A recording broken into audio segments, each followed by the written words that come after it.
ಅಪ್ಪಾ, ಇಷ್ಟೊತ್ತಿಗೆ tiffin full ತಿಂದು 2-3 ಸಲ ಕಾಫಿ ಕೂಡ ಕೊಡ್ತಿರ್ತಿದ್ದೆ. ಅಂಥದ್ದು ಇಲ್ಲಿವರೆಗೂ ನೀರು ಕೂಡ ಮುಟ್ಲಿಲ್ಲ. ಇನ್ನು ನನ್ನಿಂದ ಆಗಲ್ಲ. ಹೊಟ್ಟೆಗೆ ಏನೋ ಒಂದು ಬೀಳಲಿಲ್ಲ ಅಂದ್ರೆ ನಾನು ತಲೆ ತಿರುಗಿ ಬಿದ್ದು ಹೋಗ್ತೀನಿ.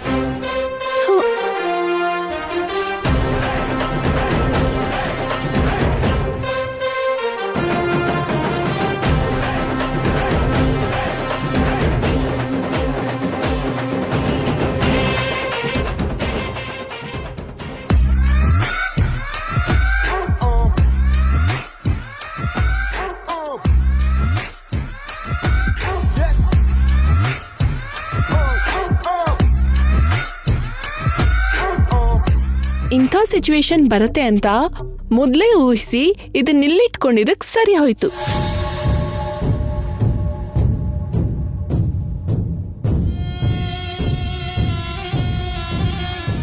ಸಡನ್ ಆಗಿ ಮಾಯ ಆಗಿ ಯಾವ ರೂಮ್ ಒಳಗಡೆ ಹೊರಟೋದ್ಲು?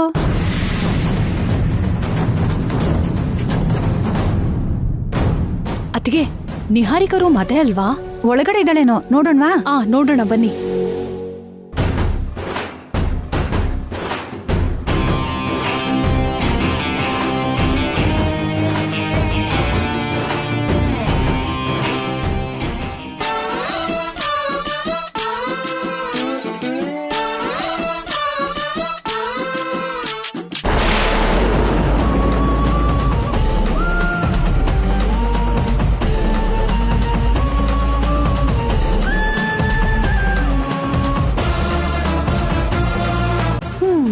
ನಿಹಾರಿಕಾ,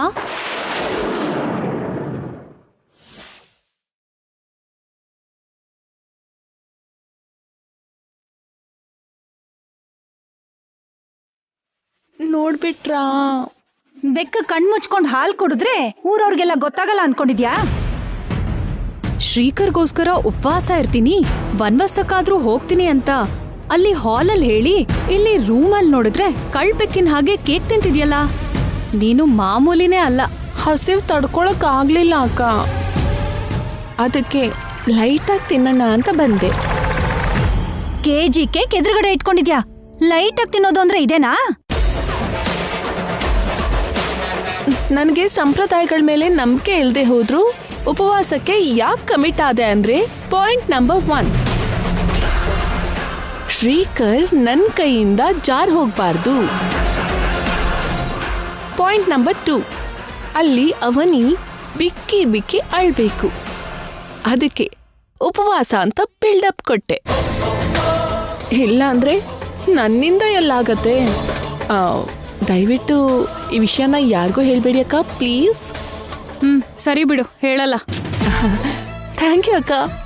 ಥ್ಯಾಂಕ್ ಯು ವಸಂತ ಅವರೇ. ಅವನೇ ನಮ್ಮನೆ ಕಾಲಿಟ್ಟ ಮೇಲೆ ಅವಳಿಲ್ದೆ ನಮ್ಮನೇಲಿ ನಡೀತಾ ಇರೋ ಮೊದಲನೇ ಹಬ್ಬ ಇದು. ನೀನಿಲ್ಲಿ ಸಂಭ್ರಮ ಪಡ್ತಿದ್ಯಾ, ಆದ್ರೆ ನನ್ ಗಂಡ ಹೇಳ್ದಾಗೆ ಅವನಿ ಅಲ್ಲಿ ಏನೋ ಒಂದು ಪ್ಲಾನ್ ಮಾಡ್ತಾ ಇರ್ತಾಳೆ. ಇನ್ನೇನ್ ಮಾಡ್ತಾಳೆ ವಸಂತ ಅವರೇ?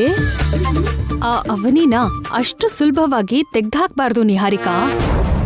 ತಲೆ ಹಾಕೋದಕ್ಕೆ ಯಾವ್ದೋ ಒಂದ್ ಸಂದಿನ ನೋಡ್ತಾನೆ ಇರ್ತಾಳೆ. ಯಾವ ಕಡೆಯಿಂದ ಹೇಗ್ ಎಂಟ್ರಿ ಆಗ್ತಾಳೋ ಯಾರು ಹೇಳಕ್ಕಾಗಲ್ಲ. ದೊಡ್ಡ ಕಿಲಾಡಿ, ನಾವ್ ಹುಷಾರಾಗಿರ್ಬೇಕು. ಅವನಿ ಬಂದಿಲ್ಲ ಅಂತ ನಾನ್ ತುಂಬಾ ಹ್ಯಾಪಿ ಆಗಿದ್ದೀನಿ. ನನ್ ಮೂಡ್ನೆಲ್ಲ ಡಿಸ್ಟರ್ಬ್ ಮಾಡ್ಬೇಡಿ ವಸಂತ ಅವರೇ. ನಿಹಾರಿಕಾ, ಅಮ್ಮ ನಿಹಾರಿಕಾ. ಅತ್ತೆ ಬರ್ತಿದ್ದೀನಿ. ನಿಮ್ಮಮ್ಮ ನನ್ನ ಸಾಯಿಸ್ಕೊಂಡ್ ತಿಂದಿದ್ದಾಳೆ. ಬೇಗ ನಮ್ ಮದ್ವೆ ಆಗೋದ್ರೆ ಅವಾಗ ಮಾಡ್ತೀನಿ. ಯಾಕೆ ಕರೆದ್ರೋ ಹೋಗೋ. ನಿಮ್ಗೆ ಹಸಿವಾದ್ರೆ ಕೇಕ್ ತಿನ್ಕೊಳ್ಳಿ, ಸಂಕೋಚ ಪಡ್ಕೋಬೇಡಿ.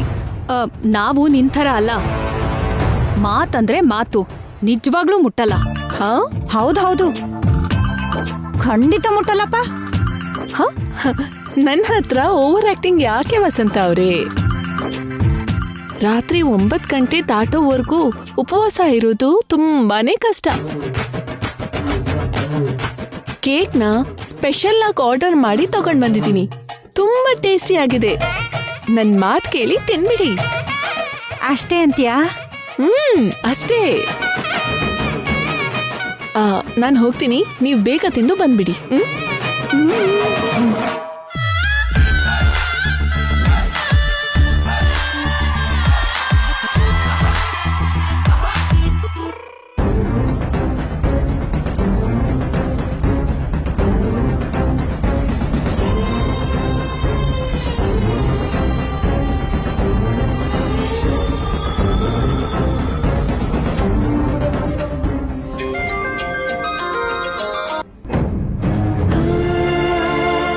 ಹೇಳಿ.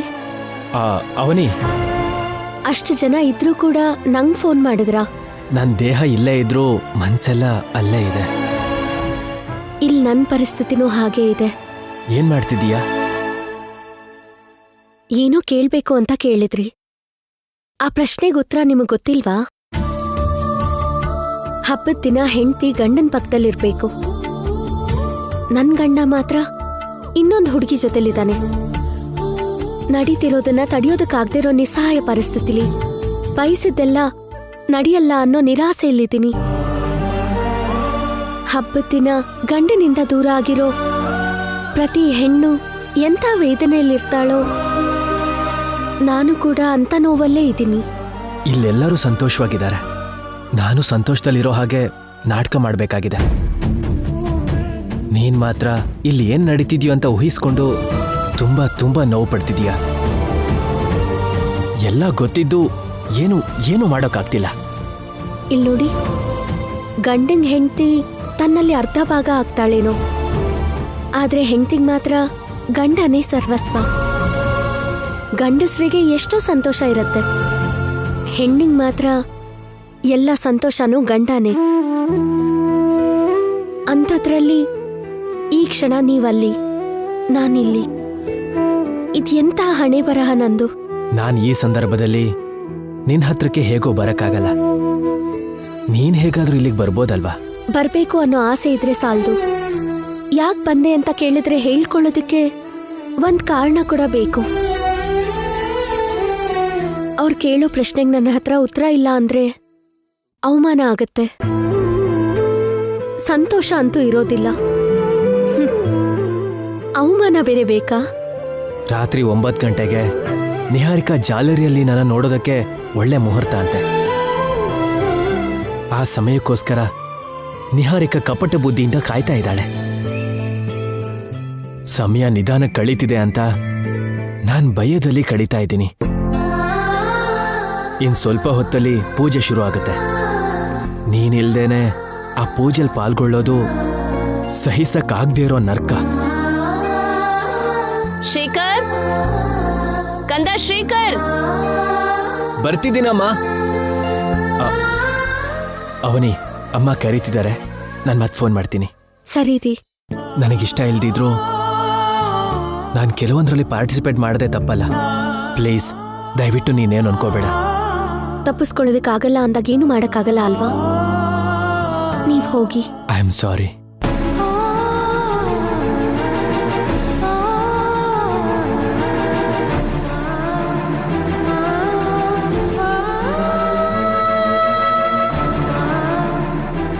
ಯಾವುದೇ ಚಿಕ್ಕ ಅವಕಾಶ ಸಿಕ್ಕಿದ್ರೂ ನಾನು ಹೊರಟೋಗ್ತಿದ್ದೆ.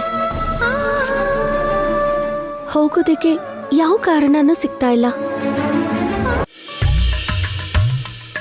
ಹೆಣ್ಣು ಹೆಣ್ಣು ಸೇರಿದ್ರೆ ಆಕಾಶನೇ ಒಂದು ಮಾಡ್ತಾರೆ ಅಂತ ದೊಡ್ಡವ್ರು ಹೇಳಿದ್ದಾರೆ.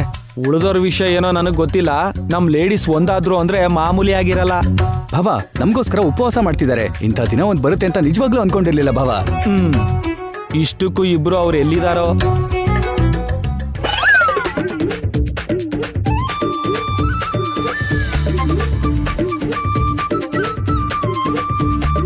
ಲೇ ಲೇ ಲೇ ಲೇ, ನಿನ್ ಬಾಯಿಗೆ ಮಣ್ಣು ಹಾಕ. ಏನೇ ನೀನ್ ಮಾಡ್ತಿರೋ ಕೆಲ್ಸ? ಕಾಣಿಸ್ತಾ ಇಲ್ವಾ? ಕೇಕ್ ತಿಂತಾ ಇದ್ದೀನಿ. ಅಲ್ಲಿ ಎಲ್ರ ಮುಂದೆ ನೀವು ಅಂದಿದ್ದೇನೋ, ಇಲ್ಲಿ ನೀವು ಮಾಡ್ತಿರೋದೇನೋ? ಏನೋ ಅನ್ಕೊಂಡಿದ್ವಿ, ಎಲ್ಲ ನಡೆಯುತ್ತಾ ಏನು? ನಿಜವಾಗ್ಲೂ ನಮಗೋಸ್ಕರ ಉಪವಾಸ ಮಾಡ್ತಿದ್ದೀರಾ ಅಂತ ಮನಸ್ಸಲ್ಲಿ ಎಲ್ಲೋ ಆಸೆ ಇತ್ತು. ನಮ್ ಕಣ್ ತೇರ್ಸ್ಬಿಟ್ರಿ. ಬೇಕು ಅಂದ್ರೆ ನೀವು ಕೂಡ ಸ್ವಲ್ಪ ತಿನ್ನಿ. ಅದೆಲ್ಲ ಬಿಟ್ಟು ಎಲ್ರಿಗೂ ಗೊತ್ತಾಗೋ ಹಾಗೆ ಕೂಗಾಡ್ಬೇಡಿ. ನಾಯಿಗಳು ಎಂಜಲೆಲೆನ ನೆಕ್ಕೋ ಹಾಗೆ ಎಲ್ಲ ಖಾಲಿ ಮಾಡ್ಬಿಟ್ಟಿದ್ರಲ್ಲ, ಇನ್ನೇನಿದೆ ತಿನ್ನೋದಿಕ್ಕೆ? ನೀವಿಂತ ಕೆಲಸ ಮಾಡಿದ್ರೆ ಗಂಡನಿಗೆ ಆಯಸ್ಸು ಕ್ಷೀಣ ಅಂತಾರೆ. ನಾವು ಬೇಗ ಹೋಗ್ತೀವಿ. ಆ ವಿಷಯ ಗೊತ್ತಾ ನಿಮ್ಗೆ? ಹಾ, ಇದು ಮಾತ್ರ ಯಾರನ್ನು ಉದ್ಧಾರ ಮಾಡ್ಬೇಕು ಬಿಡಿ. ನೋಡ್ ಬಾಮ, ಇದ ನಿಮ್ಮ ಅಕ್ಕ ಎಂತ ಮಾತಂದ್ಲು ಅಂತ. ಅಕ್ಕ ಏನೋ ಅಂದ್ಬಿಟ್ಲು, ಆದ್ರೆ ನಮ್ ಲಾವಣ್ಯ ಹಾಗನ್ನಲ್ಲ ಭಾವ. ಏನ್ ಲಾವಣ್ಯ? ನಂದು ಕೂಡ ಸೇಮ್ ಫೀಲಿಂಗ್. ಗಂಡನ್ನ ಪ್ರತ್ಯಕ್ಷ ದೈವದ ಹಾಗೆ ಪೂಜಿಸೋ ಈ ದೇಶದಲ್ಲಿ ನಮ್ಮಂತ ಗಂಡಸರಿಗೆ ಸ್ವಲ್ಪನೂ ಬೆಲೆ ಇಲ್ದಿರೋ ಹಾಗಾಗಿದೆ ಬಾಮ. ಇದ ಏನ್ ಮಾಡ್ತೀಯ ಭಾವ, ಕಲಿಗಾಲ. ನಮ್ ಲೇಡೀಸ್ಗಿಂತ ನಿಹಾರಿಕಾನೇ ಒಳ್ಳೆಯವಳು. ಮಾತ್ ಮೇಲಾದ್ರೂ ನಿಂತಿದ್ದಾಳೆ. ನಿಹಾರಿಕಾ ನೋಡಿ ಬುದ್ಧಿ ಕಲೀರಿ. ಭಾವ, ಅದು ಮಾತ್ರ ನಿಜ. ಹೇಗಾದ್ರೂ ಮಾಡಿ ಒಂದಿನ ಉಪವಾಸ ಇರೋದಕ್ಕೆ ನಿರ್ಧಾರ ಮಾಡಿದಾಳೆ. ಹೊಗಳಿ ಹೊಗಳಿ ನಿಹಾರಿಕನ್ನೇ ಹೊಗಳ್ಬೇಕು ಮತ್ತೆ. ಯಾಕೆ? ನಿಹಾರಿಕಾ ತಿಂದ್ ಹೋದ್ಲು. ನಿಜಾನಾ? ನಿಜಾನೇ. ಅವಳು ತಿಂದ್ಮೇಲೆ ಉಳಿದಿದ್ದನ್ನ ನಾವ್ ತಿಂತಿದೀವಿ. ಪೂಜೆ ಬಗ್ಗೆ ಯೋಚನೆ ಮಾಡ್ಬೇಡಿ, ತಿಂದ್ಬಿಟ್ಟು ಹೊರಗ್ ಬನ್ನಿ ಅಂತ ಎನ್ಕರೇಜ್ ಮಾಡಿ ಹೋದ್ಲು. ನಿಹಾರಿಕಾಳಿಂದ ನಾವು ತುಂಬಾ ಕಲಿಯೋದಿದೆ. ಲಾವಣ್ಯ, ಬಂದಿದೀವಿ ಅತ್ತೆ. ನಡೀರಿ, ನಡೀರಿ. ಮೊದ್ಲು ನಿಮ್ ಮೂತಿನ ಒರೆಸ್ಕೊಳ್ಳಿ, ಇಲ್ಲಾಂದ್ರೆ ಸಿಕ್ಕಾಕೋತೀರಾ. ನಡೀರಿ. ನಡಿ ಬಾಮೈದ. ವಸಂತ, ಬಾ ಬೇಗ. ಏನಮ್ಮ? ಎಲ್ರೂ ಇಲ್ಲೇ ಇರ್ಬೇಕಾದ್ರೆ ನೀವ್ ಒಳಗಡೆ ಏನ್ ಮಾಡ್ತಿದ್ರಿ? ಮನೆ ನೋಡ್ತಾ ಇದ್ವಮ್ಮ. ನೀವೇನ್ ಮಾಡ್ತಿದ್ರಿ? ನಾವು ಬೇರೆ ಏನೋ ನೋಡ್ತಿದ್ವಿ. ಏನು? ಅದೇ ನಾವು ಕೂಡ ಮನೆ ನೋಡ್ತಿದ್ವಿ ಮಾವ. ನೈಸ್ ಹೌಸ್ ಅಲ್ವೋ ಬಾಮೈದ? ಹೌದೌದು ಭಾವ. ಹಬ್ಬಕ್ ಬಂದಿದೀವಿ, ಎಲ್ರೂ ಒಂದೇ ಕಡೆ ಇದ್ರೆ ಚೆನ್ನಾಗಿರುತ್ತೆ. ಇರೋಣ ಮಾವ. ಅಷ್ಟಕ್ಕೂ ಯಾಕರದ್ರಿ ಅತ್ತೆ? ಬೀಗ್ರು ಹೇಳ್ತಿರೋ ಮಾತುಗಳನ್ನ ಚೆನ್ನಾಗಿ ನೆನ್ಪಿಟ್ಕೊಳ್ಳಿ ಅಂತ ಹೇಳೋದಕ್ ಕರ್ದೆ. ಈ ಹಬ್ಬನ ಎಲ್ರೂ ತುಂಬಾ ನಿಷ್ಠೆಯಿಂದ ಮಾಡಿ, ಕಠಿಣವಾದ ಉಪವಾಸ ಮಾಡಿ, ಗಂಟೆಗ್ ಒಂದ್ಸಲ ಏನಾದ್ರೂ ಒಂದ್ ತಿನ್ನೋ ಅಭ್ಯಾಸ ಇರೋ ನೀವು ಅಪ್ಪಿ ತಪ್ಪಿ ಮರ್ತೋಗಿ ಏನು ತಿನ್ಬೇಡಿ. ಸರಿ ನಮ್ಮ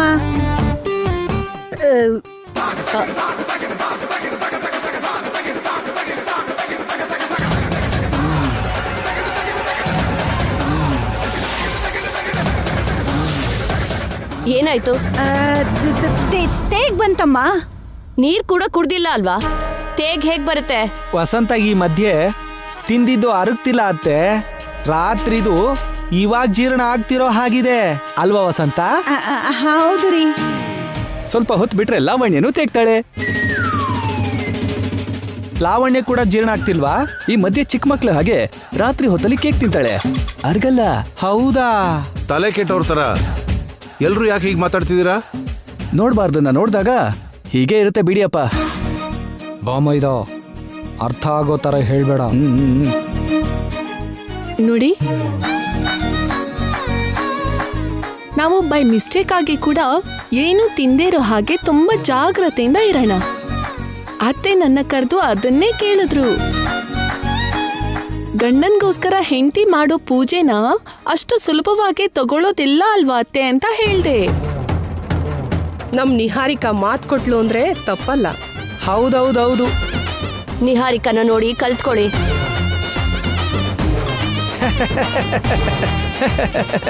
ಇದಕ್ಕೂ ಮೊದ್ಲೇ ಕಲ್ತ್ಕೊಂಡ್ವಿ ಅತ್ತೆ. ನಿಹಾರಿಕಾ ನಮ್ಮ ಹೆಂಗಸರ್ನ ಪಕ್ಕಕ್ಕೆ ಕರ್ಕೊಂಡು ಹೋಗಿ ಇದನ್ನೇ ಹೇಳ್ತಾಳೆ. ಹೌದು, ನಿಹಾರಿಕಾ ಹೇಳ್ದಾಗೆ ನಾವು ಕೂಡ ಮಾಡ್ತಿದೀವಿ. ಹೌದಮ್ಮ, ಕೊನೆಗೇನೇ ಆದ್ರೂ ಎಲ್ಲ ನಿಹಾರಿಕಾಗೆ. ನನ್ನ ಸೊಸೆ ಬಂಗಾರ. ಅದಕ್ಕಿಂತ ದೊಡ್ಡ ಮಾತು ಏನಾದ್ರೂ ಇದ್ರೆ ನಿಹಾರಿಕಾಗೆ ಸೂಟ್ ಆಗುತ್ತೆ.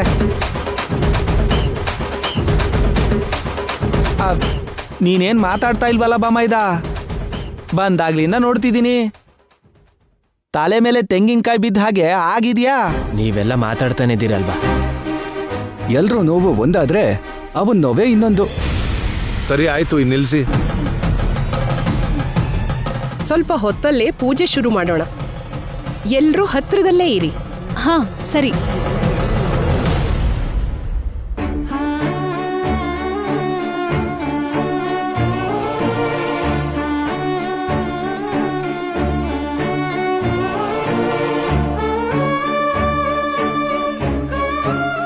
ಟೈಮ್ ಹತ್ರ ಬರ್ತಿದೆ. ಹಬ್ಬದಲ್ಲಿ ನಾನು ನನ್ನ ಗಂಡನ ಪಕ್ಕದಲ್ಲಿ ಇಲ್ದೇ ಇರ್ಬೋದು.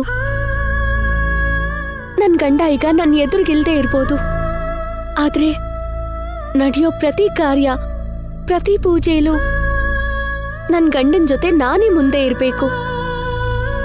ನನ್ನ ಸ್ಥಾನನ ಯಾವುದೇ ಪರಿಸ್ಥಿತಿನಲ್ಲೂ ನಿಹಾರಿಕಾಗೆ ಕೊಡೋದಿಲ್ಲ.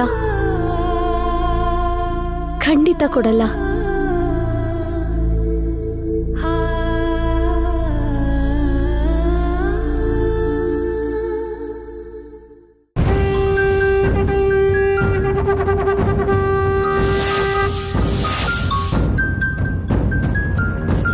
ಯಾರು ನೋಡಿದ ಹಾಗೆ ಸ್ವಲ್ಪ ಕೂಲ್ ಡ್ರಿಂಕ್ ಕುಡಿಬೇಕು.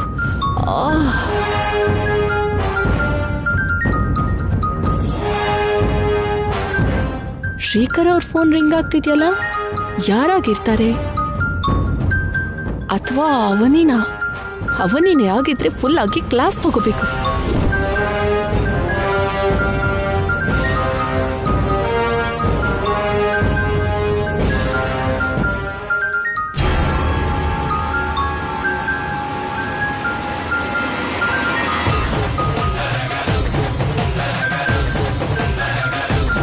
ಯಾರು?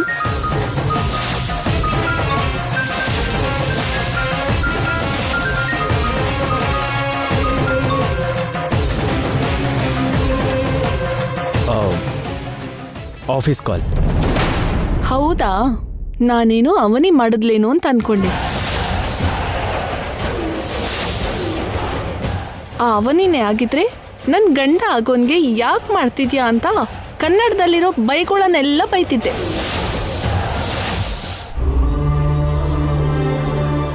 ಎಲ್ರ ಜೊತೆಲೂ ಇರೋದಕ್ಕೆ ರಿಸೀವ್ ಮಾಡ್ತಿಲ್ಲ ಅನ್ಸತ್ತೆ. ಈಗೇನ್ ಮಾಡೋದು?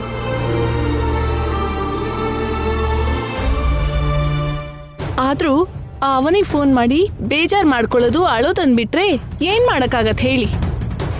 ನೀವು ಬೇಗ ಫೋನ್ ಮಾತಾಡಿ ಬನ್ನಿ.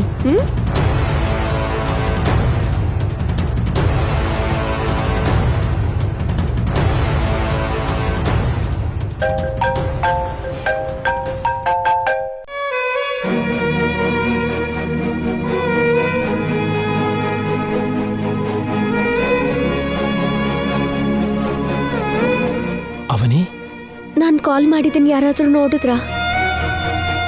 ಇಲ್ಲ ಬಿಡ. ಏನಾಯ್ತು ಅಂತ ಭಯ ಪಟ್ಟೆ. Avani, I miss you so much.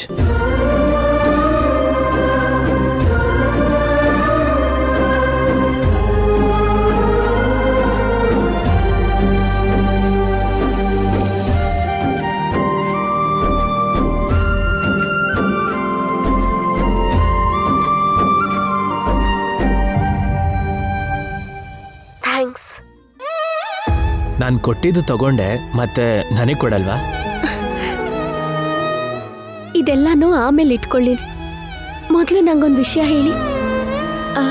ಅಲ್ಲಿ ಪೂಜೆ ಶುರುವಾಯ್ತಾ? ಇನ್ನೂ ಇಲ್ಲ, ಸ್ವಲ್ಪ ಹೊತ್ತಲ್ಲಿ ಶುರು ಆಗತ್ತೆ. ಅಮ್ಮಯ್ಯ, ಏನಾಯ್ತು? ಒಂದ್ ನಿಮಿಷ ಇರಿ. ಏನ್ ಮಾಡ್ತಿದೀಯಾ? ಒಂದ್ ನಿಮಿಷ ರೀ. ಕರ್ಕ ಚತುರ್ಥಿನಲ್ಲಿ ಮೊದ್ಲು ಹೆಂಡತಿ ಗಂಡಂಗೆ ದೀಪದಾರ್ತಿ ಮಾಡ್ತಾಳೆ. ನೀವ್ ಪೂಜೆ ಕೂತ್ಕೊಂಡ್ರೆ ನಂಗ ಆ ಅವಕಾಶ ಸಿಗೋದಿಲ್ಲ. ಅದಕ್ಕೆ ನಿಹಾರಿಕಾಗಿಂತ ಮೊದ್ಲೇ ನಾನೇ ಆರತಿ ಮಾಡ್ಬೇಕು. ನೀವ್ ಹಾಗೆ ಇರಿ.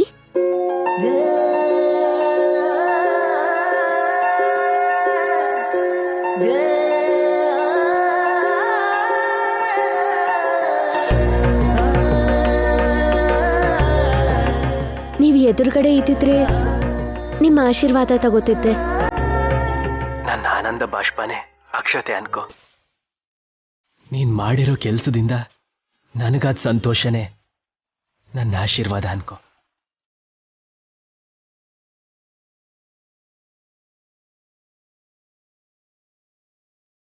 ನಿನ್ನ ಹಾಗೆ ಯಾವ ಹೆಂಡ್ತಿನೂ ಗಂಡನಿಗೋಸ್ಕರ ಇಷ್ಟೆಲ್ಲ ಮಾಡೋದಿಲ್ಲ. ಐ ಆಮ್ ಸೋ ಲಕ್ಕಿ ಅವನಿ. ಈಗ ನನ್ನ ಮನ್ಸಿಗೆ ಹಾಯಾಗಿದೆ. ನಿಮ್ ಜೊತೆ ಮೊದಲು ನಾನೇ ಪೂಜೆನ ಶುರು ಮಾಡಿದ್ದೀನಿ. ಈಗ ನಿಹಾರಿಕಾ ಏನ್ ಮಾಡಿದ್ರು ನನ್ನ ನಂತರನೇ ಆಗತ್ತೆ. ನೀನ್ ಇಲ್ಲಿಗೆ ಬಂದು ನಿಹಾರಿಕಾಗಿಂತ ಮೊದಲು ಜಾಲಹರಿಯಲ್ಲಿ ನನ್ನನ್ನು ನೋಡಿದ್ರೆ ಇನ್ನೂ ಆನಂದ ಪಡ್ತೀನಿ. ಅಂತ ಅದೃಷ್ಟ ಬರುತ್ತೋ ಇಲ್ವೋ?